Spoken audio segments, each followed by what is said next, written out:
Welcome to the Susan LoPresti Wellness Mind, Body, and Soul podcast. This is your go-to space for midlife and mature women who are ready to reclaim their health, boost their energy, and live long, vibrant, and purposeful lives. Each week, we dive deep into natural wellness, holistic healing, anti-aging strategies, and healthy lifestyle habits to help you feel your best physically, emotionally, and spiritually. Whether you're navigating menopause, working through chronic conditions, or simply wanting to age gracefully and intentionally, this show is your sanctuary for science backed insights, powerful stories, and soul nourishing inspiration. So, if you're a woman over 40 or 50 or older looking to thrive in the next chapter of your life, you're in the right place.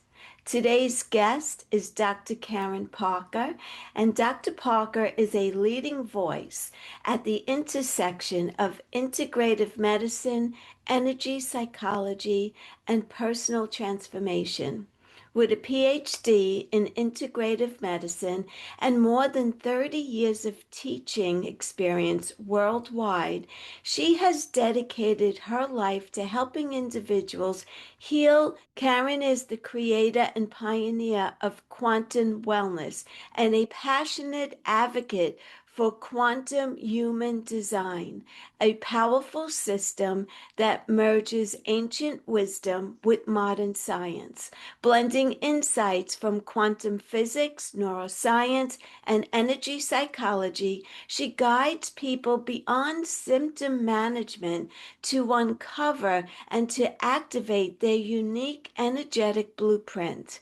Her work empowers individuals to move from burnout and overwhelm into clarity, resilience, immune strength, and authentic fulfillment. Through compassionate guidance and science based tools, Karen helps people decode who they truly are so that they can live with greater vitality, purpose, and alignment. So, without further ado, Dr. Karen Parker, welcome to my podcast. I am so honored to have you here today. Thank you for having me. You're very welcome. I want to start by asking you, can you share your own personal experience and journey into integrative medicine and energy psychology? What was it that first sparked your passion for your work? That's a long story because I'm old. You can't be any older than I am. I would say my story actually started in the very, very beginning of my career. In my first career, I was a midwife and I had a home birth practice. And I started to notice very early on in my clients that I could almost predict who was going to have a complicated birth and who was possibly going to have needing to even be transferred to the hospital for their birth and who was going to have an easy birth. And it had nothing to do with body or being in shape. It had everything to do with people's stories. My women, particularly my women who were either afraid or had a lot of issues around control, were often the women who really ended up with complications. And that got my attention. It got my attention. I didn't stay working as a midwife for very long because I had my own children and it got really difficult to balance those two careers. But I went into life coaching at that point and I started to really hear in my clients' stories the same thing, that I could almost predict who was going to struggle with money, who was going to struggle in their relationships, who was going to have issues with their health. And it was all related to their inner story.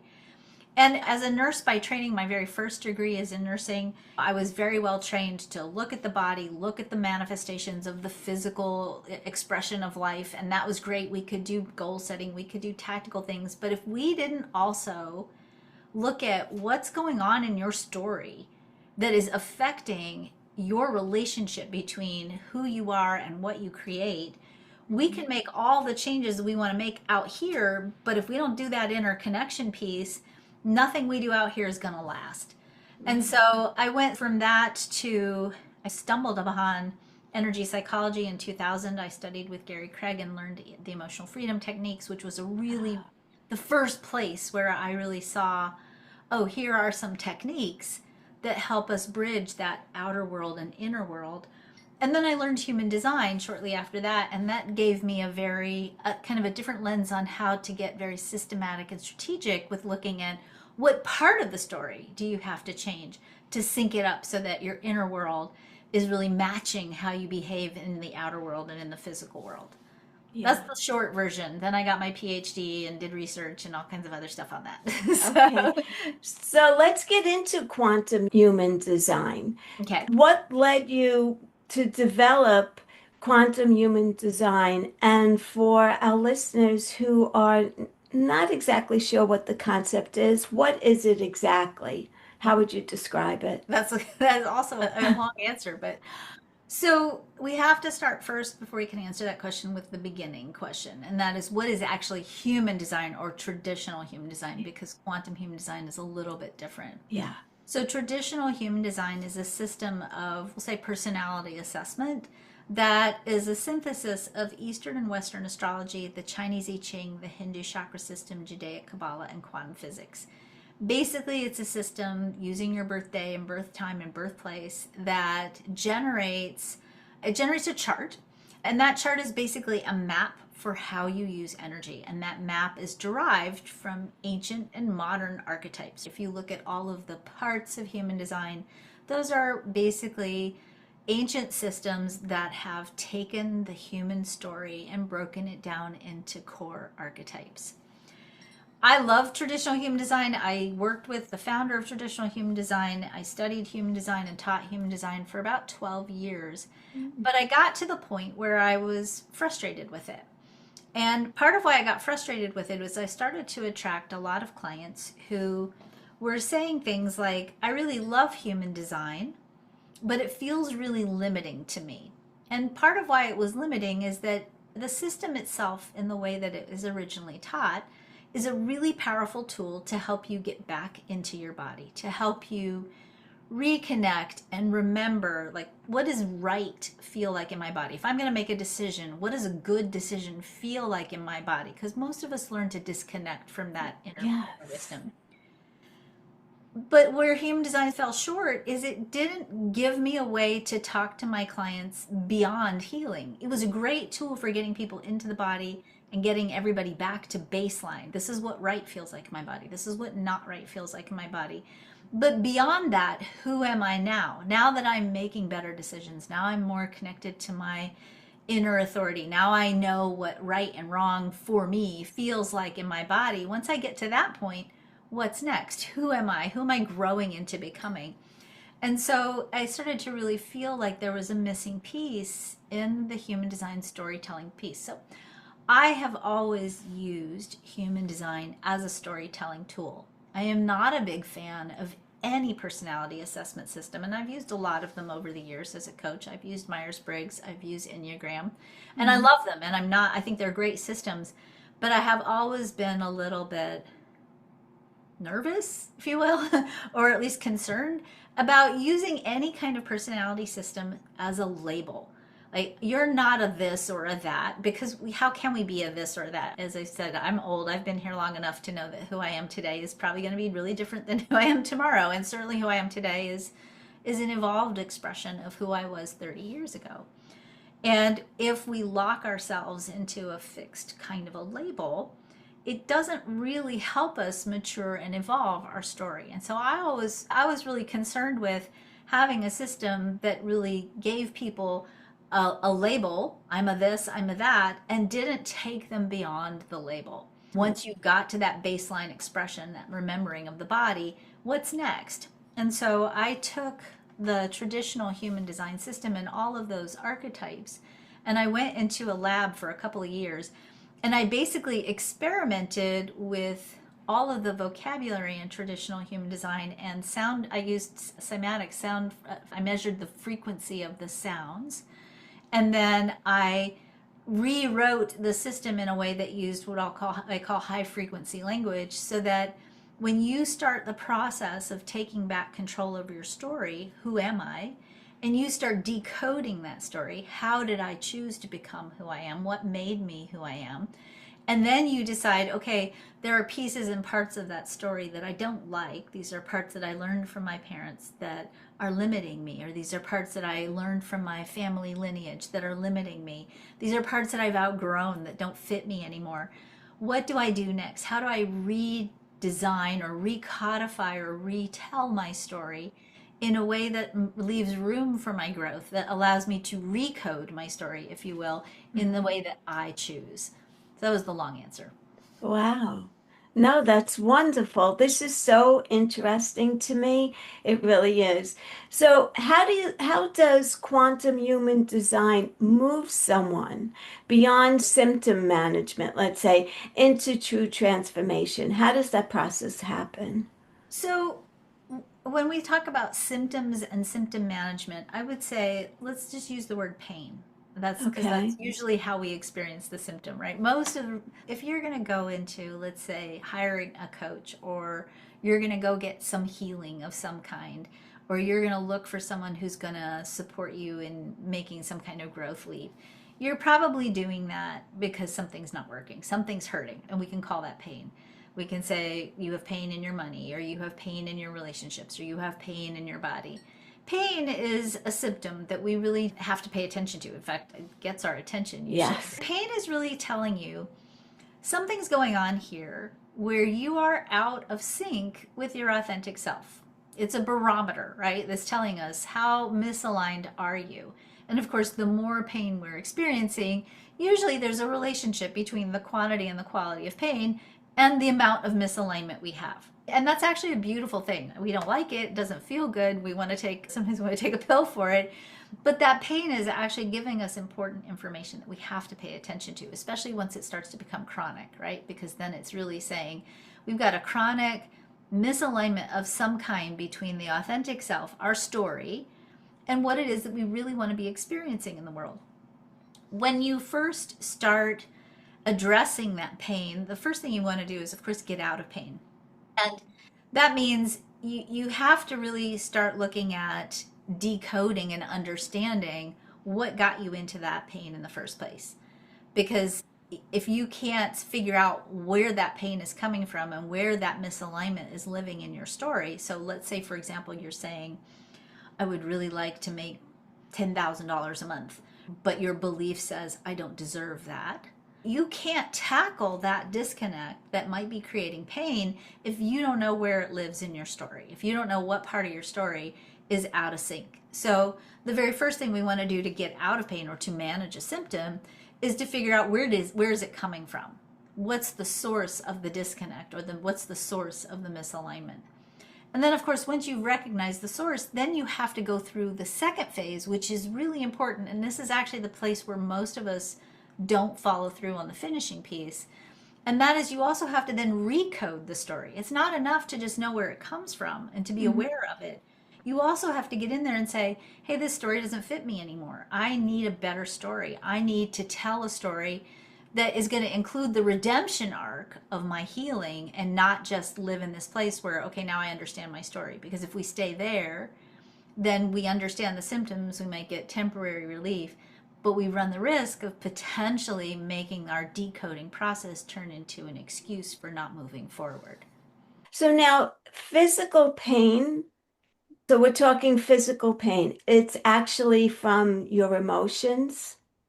I want to be really clear Yeah. that when we talk about this, we're talking about an integrated approach to healing, and particularly when we're looking at physical healing.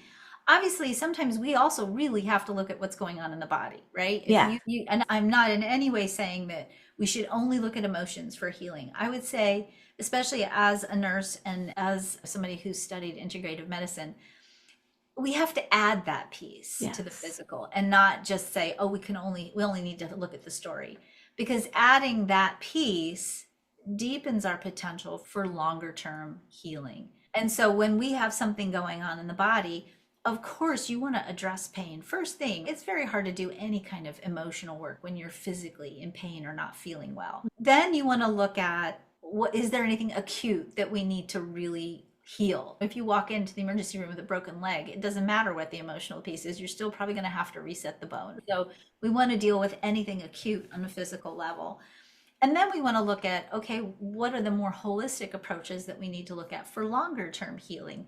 And that might be, let's say, if you break your leg, going to physical therapy, right? Strengthening your muscles once you get to that point, adopting lifestyle changes that might support you in having a stronger core and being more grounded in your body. Those are those other pieces. But then we also want to look at, is there a psychosocial emotional narrative that is contributing to the physical experience?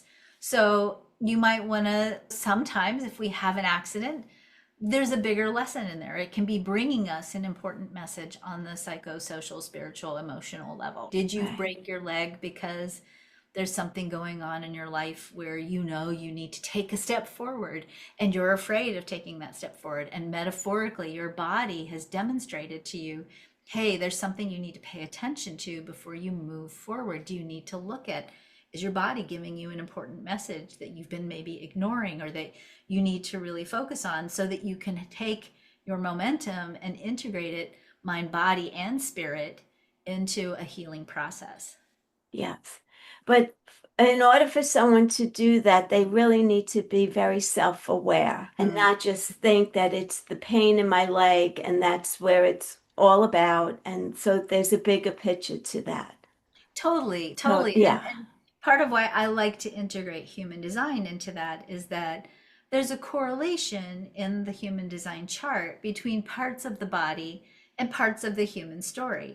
So, Yes. for example, if we go back to leg is associated with what's called the root center, or if we look at it through the lens of the Hindu chakra system, it's associated with the root chakra and our grounding and our sense of feeling supported. And Right. so it gives us a way to look at, what is the message, right? What is the message that I need to pay attention to? Because it can get overwhelming and confusing if you don't have a systematic approach to looking at, what is my body actually telling me? If I'm just having Yes. pain and I don't know how to interpret it, it's not going to help you look at the metaphor of the experience to go into that deeper, more self-aware place. Yes. Yes. So how does this system merge ancient wisdom with modern science like quantum physics and neuroscience?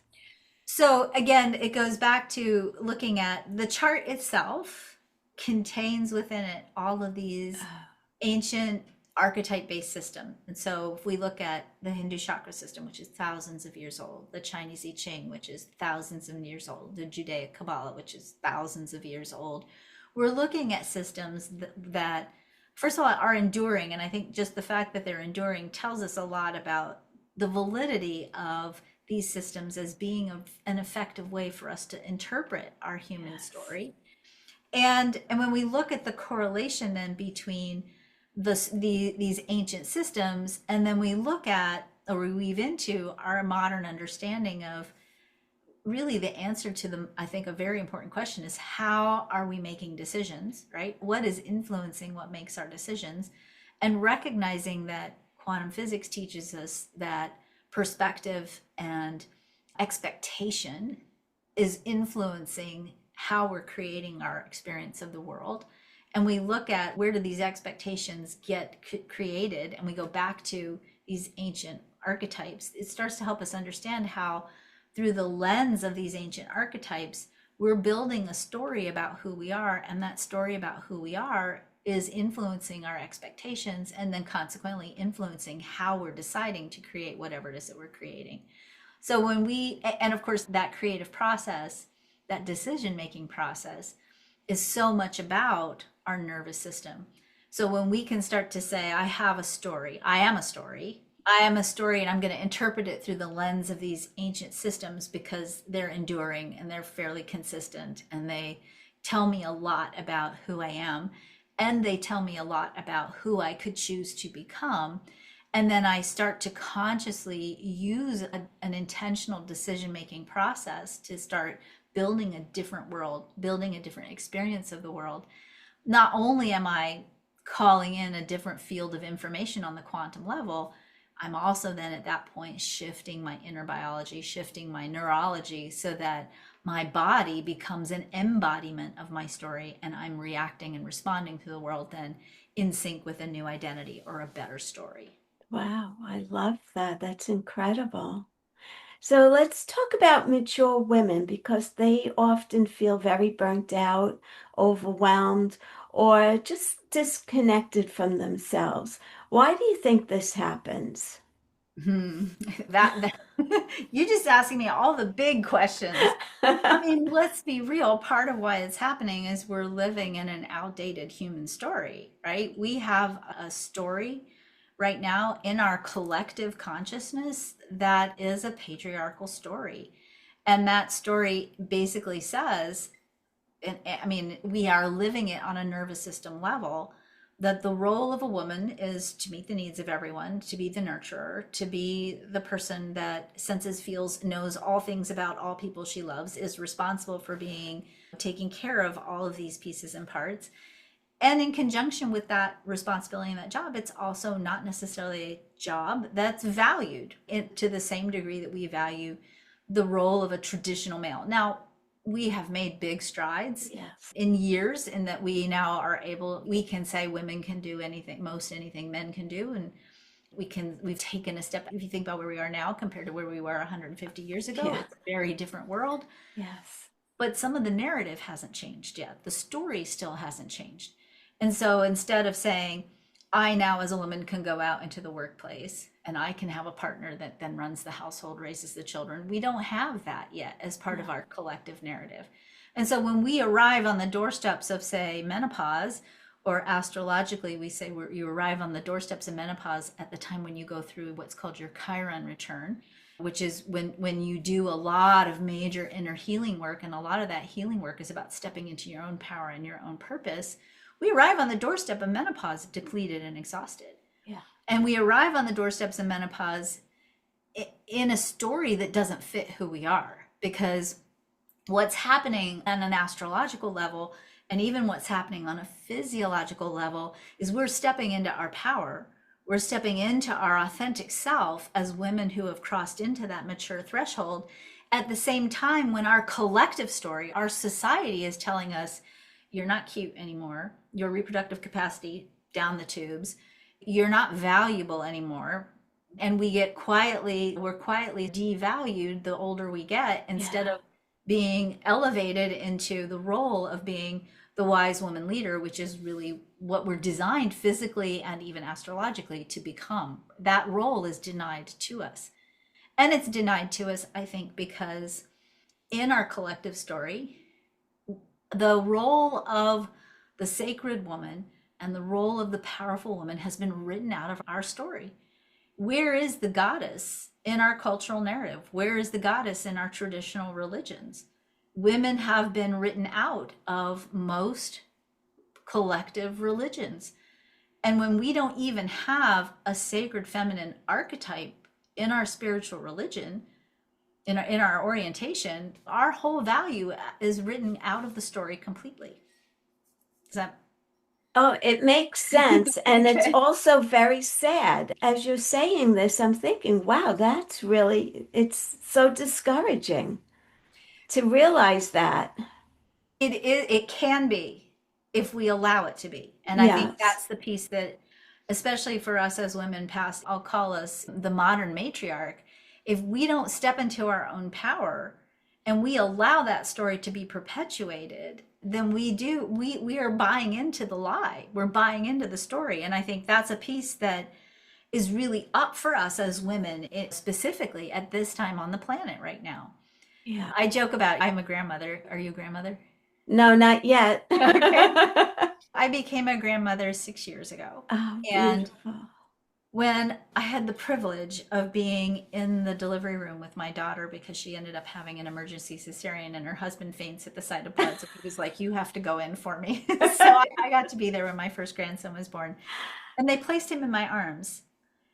And I can't tell you how my sense of time and my understanding of infinity shifted in just a second. Like all of a sudden, I was looking at this baby thinking, I want to see him become a grandfather. Yes. I have to, it's not even want to, I have to make sure that before I leave, the world is ready for this little precious creature in my arms. And it woke up this dragon in me. I don't even know how to describe it, except it's a dragon. It's like if you think I always say, you would die for your children, you would kill for your grandchildren. And I don't think you really, I don't mean that literally, because obviously, Yes. but there's a ferocity with the generativity that comes from being a mature woman, a mature grandmother, especially, and saying, okay, it is now non negotiable that before I can leave this planet, every child needs to be safe. Every child needs to be well fed. Every child needs to have a good education. Every child needs to be born into a community where they are celebrated and nurtured and loved, and they are stewarded into their adulthood. And I can't leave until that happens. And that to me is the power of the mature female leader. And why are we not making decisions from that perspective? Why are we not running the show? We're not running the show because the story doesn't allow us to right now, but we can change the story. And we can change the story, first of all, by changing the story internally. And that means not buying into some of the lies that we're fed about who we are as mature women. And I will say the very first lie that we have to let go of is the idea of anti-aging. If you're anti-aging, think about this for a minute. If you're anti-aging, you are pro-death. Because if you're not aging, you're dead. And so we have to stop this whole anti-aging thing and begin first by embracing where we are and the strength and the power of where we are. That's the first thing. And to not buy into the lie that now I'm a mature woman, I'm invisible. You're not. You're loud, you're bold, you're bigger because you're supposed to be taking up more space when you walk into the room, not because you're supposed to be quiet because you're the old lady in the room, because you're not. You're a powerhouse. So the first thing is making that internal shift. And then I think the second piece that we have to do is we have to step into sisterhood. And that's stepping into sisterhood and supporting each other is a challenge because we are deeply trained as women to be against each other from the very, very beginning of our emergence as young women. And if you go back and you look at middle school girls, for example, when we are viewed as a resource that is to be shared or that we write contracts on, and that's really, if you think about marriage wasn't originally a property contract, right? You give me 10 cows, I'll give you my daughter, and now our tribes will be united. That's literally what it was, right? Yes. Yeah. And when we are still playing the I'm a property game, that pits us against each other because now we have to be the better property before we go out into the world. So we have to stop pitting ourselves against each other and move into genuine sisterhood. I tell my husband all the time, the rage of 10,000 grandmothers would change the world in a day. If 10,000 grandmothers stood up and said, nah, not on my planet. You feed the babies. That's what we do. We feed the babies and we take care of each other. And if we don't do that, we're not doing anything. If we stood next to each other, side by side, hands on each other's back, and we stopped telling the lies in the story that our collective is telling us, we would start to change the story pretty quickly. But we're still playing out unconsciously these old agendas around perceiving ourselves or being treated as property. Yes. How do we break that? This is the hard part, but this is the important part. Each and every one of us has to recapture and heal our self-worth. We can no longer allow ourselves to define our value externally. It has to come from in here. And until we heal our connection to our own value and claim it and define it for ourselves, it's going to be really hard for us to go into a world that's still defining our value by how curvy are you and how cute are you. We're not. So that means we have to heal ourselves. We have to heal our self-worth so that when we walk into a room, if we are treated as if we're invisible or less than, we take up more space because we know we can and we deserve it. And that we don't take up less space because it triggers an old wound around not being enough. And human design will help with achieving that. Absolutely. Yeah. Absolutely. And it's not the only tool. I would say, I don't even care. Use whatever tool works for you, but for crying out loud, stand in your value and hold your right place and right space in the cosmos because each and every one of us has that space.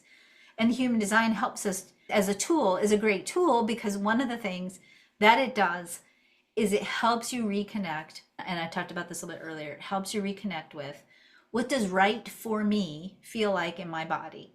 Because part of what happens for us, particularly as women, is we are taught to check out of our bodies. We are taught to discount those things that don't feel right. We are taught to be nice, to be kind, to override our gut level feelings around things.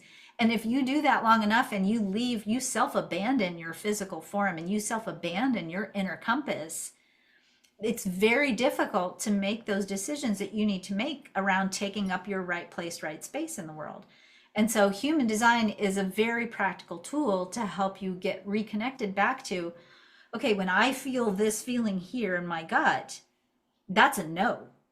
And I need to follow that no, because if I override what my body is telling me and I say, yes, of course, and I don't really mean it, but I force myself to have to follow through on it, first of all, I'm wasting precious energy. So of course I'm going to arrive at the doorstep of being a mature woman exhausted because I probably have a lifetime of overriding my body. Right. And secondly, you're going to be living inauthentically, and that's not sustainable. It's not sustainable. Over time you will burn yourself out. So a woman who suffers with anxiety, let's say, something triggers them. They're asked to do something that they don't want to do, but they feel obligated that they need to do it. And all of a sudden, they're feeling their body vibrating, and it's anxiety. It could be a panic attack or just long-term anxiety. And how does a woman learn to recognize that this is my body telling me that you're doing something that you truly don't want to do, but you're doing it to make someone else happy? And how can I navigate that or please the other person and please myself as well? So there's a bunch of different things I would say to that. The first thing I would say is let's stop calling it anxiety. Okay. Because I think that we have been overusing that word. Yes. And agreed. And I think that you nailed it in what you just said. It's not anxiety. It's your body saying, I don't want to do that. I don't want to do that. It doesn't feel good to me. It feels like an obligation. And let me get clear. As a grandmother, I'm going to say there are times when you have obligations. I have an obligation to my grandchildren, but that's not going against who I am. That's actually a deeply internal part of who I am, right? But if you're doing it because you learned, I have to keep everybody happy, that's my job, and you're taking on responsibility for keeping other people happy, you can't. You literally can't. You can't be responsible for somebody else's emotional well-being. And first, let's stop calling it anxiety. Okay. Let's start calling it our internal BS system, right? Let's give it a name that's different. That's when your body is responding that way, it's a good opportunity to stay back, take a step back and take a breath and say, okay, what is my body telling me? This feels wrong. This feels like a violation of me. This doesn't feel like it values me. Resentment is another one that is an important one to pay attention to, because when we feel resentment, that's oftentimes also a precursor to anxiety. And that is a place where you step back and say, wait, am I being valued in this question? Am I being valued? Because if you're not, it's probably what's triggering this physical response. That's the step one. The step two is you have to then say, okay, what's in my story here where I have somehow tied my value or my lovability, my sense of I can be loved if I do this, where have I tied my lovability and my value to being nice to everybody? It's such a huge question, right? It's such, Yes. I'm going to tell you a story, and this is going to be about my husband, and it's not meant to be about my husband in a bad way, because my husband is a very enlightened and very beautiful man, but he's still raised as a man. Like, he was born in 1950. He's 75 years old. He's socialized as a man. This past weekend, I was with my 85-year-old parents. We were at the beach. It was very terrifying because they're not very stable on their feet. I was getting my mom to the bathroom so she could change her clothes out of her swim clothes. She didn't swim, but out of her beach clothes into her day clothes. I was shepherding my dad, same direction. He's a little bit more stable than my mom. And I've got on my arm, I've got my mom's purse, I've got my purse, I've got my mom's bag with all of her clothes in it. I've got my bag with all my clothes in it, plus the snack bag, right? And I'm like walking with my mom. My husband walks by. He passes us, right? He heads to the bathroom. He turns around and hands me his bag with his water bottle, and he goes, here, hold this for me. I'm like, dude, time out. Pay attention here. Because I was about ready to beat him with the bottle. I was going to throw it at him. And I said, stop for just a minute and look at what's happening here. And he was like, oh, I'm so sorry. I just didn't even pay attention. And part of it is he's socialized to not pay attention, right? Yes. A man can just go in the bathroom and hand his water bottle off to his wife and go and get changed and not have to look at who else is a part of this equation. And it's not against men. I'm not being against men. I'm saying his socialization and his conditioning is very different than mine. Yes. I'm trained to take care of everybody before I take care of myself. And that's not a good policy, because I can't take care of everybody till I take care of myself first. And I have to unlearn that pattern. And part of what has to happen is we have to unlearn these patterns and start recognizing that when we feel like throwing a water bottle at our husbands or our partners, that we need to stop and go, wait, why? Why am I feeling this way? What is being triggered here? And say, time out. No, that's a boundary. I'm not holding your bag for you right now. In fact, why don't you stand here and hold the bags for me while I get my mother in the bathroom? And that's what I asked him. And he was like, oh my God, I didn't even realize it. And some of it's just, we're so in the pattern that this is okay that we don't see it. Yeah. And so we have to see it and interrupt the patterns as well. Yes. And then you have to be able to have the other person understand where it is that you're coming from, because sometimes they don't see that. And so definitely, like, stress really has a long-term effect on your immune system and also your vitality. And we Totally. need to protect ourselves with that. Absolutely. And we have to protect ourselves for so many reasons. And one of the main reasons is, again, as mature women, we have to be breaking these cycles. We have to be standing up and saying, I'm not going to be the one that carries all the bags. And we have to do it for ourselves, first and foremost, because most of us are still standing in a highly obligated space. I'm in a highly obligated space. I have grandchildren, I have children, I have aging parents. I'm still, and I have a husband who's 15 years older than me. And I love these obligations. I don't want to get rid of these obligations. They're important to me, but I have to manage them in a way that doesn't devalue me, because I'm the nexus actually in our family. If something happens to me, the whole thing's going down, right? And so we have to reframe that narrative so that we're not the only people in the middle of the equation. That's our strength, but that we shouldn't be holding the middle by ourselves. So we have to change the narrative. We have to change our patterns. We have to change them for ourselves so that we get to also have a good life, right? Yes. And then we have to change it for our daughters and our granddaughters and for all the women on the planet. I need to embody a different energy, a different story around what does it mean to be a mature woman, because there are middle school age girls that deserve a better story than a story of inevitable decline and invisibility at the end. My youngest daughter is 16. And when she brings her friends home from school, I'm blown away. I'm blown away by these kids and how brilliant and creative and insightful and wise and grounded they are. I love And that. yeah, they need to see us as mature women being fulfilled, fulfilling who we are, and talking through it with them. Because I talk through it a lot I have 6 daughters. I talk through it a lot with them, and I tell them I'm doing this because, and so that they can see what my internal self-talk is, so that they can see that there's a different model available. There's a model of a powerful, mature woman that's available to them, and they don't have to buy into the old story that society is peddling. Yes. It's been peddled for way too long. It really has. It really has. So, what are some practical steps that a woman can begin to implement to support their emotional resilience and their immune health and all of that? What would you suggest? I would start first with, what story are you telling about who you are and how you are? And I would start first with, excuse me, seriously cataloging every area of your life. What story are you telling about yourself and money? What story are you telling yourself about yourself and your body? What story are you telling yourself about yourself and your relationships? What story are you telling yourself about your value in the world? What story are you telling yourself about yourself in the world of work? Because if there's anything in your story that says, I am less than and I do not deserve, it doesn't mean that we don't have to fight on the external plane for shifting some of this stuff out here, but we can't do that work until we do the inner work first. You have to be able to say and really feel, I deserve to be well paid. I deserve to have all the resources that I need. I deserve to be able to rest and nurture and take care of myself. I deserve to be able to eat well, sleep well, play, follow my passions. I deserve to have work that fulfills me and that is the fulfillment of my creative passion. I deserve is a really powerful word. Yes. And I invite every woman listening to really feel your way into the phrase, I deserve, because I promise you most women don't think they deserve what they deserve.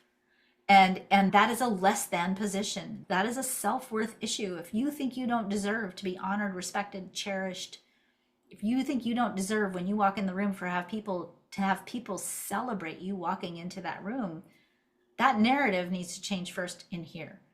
Because if you don't change it in here, you're still going to walk into the room and apologize for being there. That narrative has to change. Wow, that's great. Yes. How can someone tell when they're living out of alignment with their true design? You'll probably be burned out and you'll probably have pain in some area of your Ah, life. okay. And why do so many people struggle to give themselves permission to live authentically? Why is that? Because most of us have been fed a story of less than. We live in a Yes. world that, so again, some of the problem is that we are using inappropriate metrics to measure value. We have been really trained to measure value with numbers. Think about it. If we measure value through how much money do you have, right? That's a number. How Yeah. many years of education do you have? That's a number. For women, what's your bra size, waist size, pant size? That's a number, right? Yes. We have been trained to measure the world in numbers instead of measuring the world in intangible metrics of value. And we apply that as women, we have been trained to apply that to ourselves. And we have to stop evaluating ourselves with numbers, and we have to learn to tell a new story that says, I am valuable because I exist.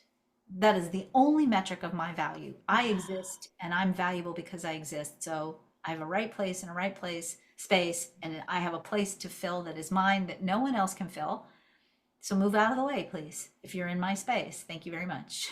Wow, I love your energy. I love it. Thank It's you. powerful and it's empowering and it's encouraging that there's more. There's like at our age, there's more yet to come. There's more to bring forward. And I just love that. I want to switch gears and talk about your book, Quantum Wellness.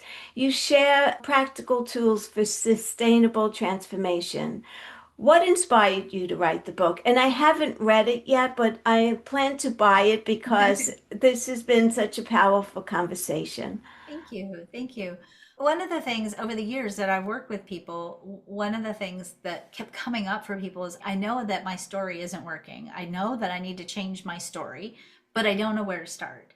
I don't know what part of my story to change. And so quantum wellness is a tool that using human design helps you systematically look at every layer of your story. And we start first by looking at what's the primary layer that I call resiliency. And when we look at your resiliency story, we're really looking at your lovability, your sense of lovability, your sense of self-worth, your empowerment, how much power you feel like you have in your life, your courage, and do you know how to tap into your courage? We're looking at self-trust, we're looking at authenticity, we're looking at your ability to make effective decisions, we're looking at your emotional wisdom, and we're looking at your vitality. And really, the goal in storytelling is to tell a story about yourself and embody a story about yourself that includes your lovability, your self worth, your courage, your empowerment, your self trust, your authenticity, your decisiveness, your emotional wisdom, and your vitality. Because if you can live in alignment with those 9 base archetypes, then you live a life where you can be a leader. You can live a life where you can be adaptable. You can live a life where you can flow and shift with whatever comes your way. Wow, that's fabulous. I love that. Dr. Parker, any final thoughts you'd like to leave my listeners with, or anything else you want to share? I would say this, and we've had we took such interesting twists and turns in Yeah. our conversation. Thank you, Susan. I want to talk specifically to mature women before we go. Yes, please. I want you to imagine on a daily basis, what would the world look like if grandmothers were leading the world? Just think about that for a minute, because that's really the call for where we are right now. And it doesn't necessarily have to be a grandmother. You don't have to physically be a grandmother. But the world, we know from research that when mature women are in charge, there's more collaboration, there's more sustainability, there's more abundance for everyone underneath, not underneath them, but everyone that they are working with and supporting. And so, in a time when we are looking at an incredibly polarized patriarchal system that is out of control, this is a time for us to start imagining what would it look like if we were in charge. That's not the only step, but that's the first step. I want all of us, when we hit a space where we feel disempowered by what's happening or we feel like we have no control, we have to start first by imagining, okay, what would we do differently? What could be different? And think about, what would a world led by grandmothers look like?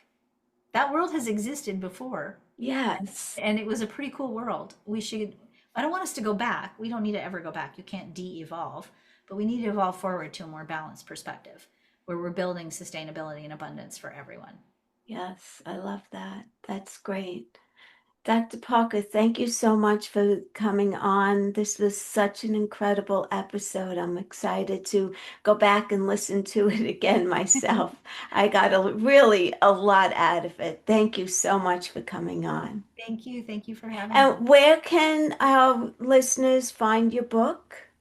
You can find my book on any online or retail outlet, Okay. Amazon, Barnes and Noble, bookshop.org. And where can we learn more about you and your work? You can go to my website, quantumhumandesign.com. Okay, great. Thank you so much. I will put that in the show notes. Thank Thank you, you. Susan. Thank Thank you you. very much. What a powerful and expansive conversation we had today with Dr. Karen Parker. I hope today's episode opened your heart and your mind to the idea that healing isn't about fixing what's broken. It's about remembering who you truly are.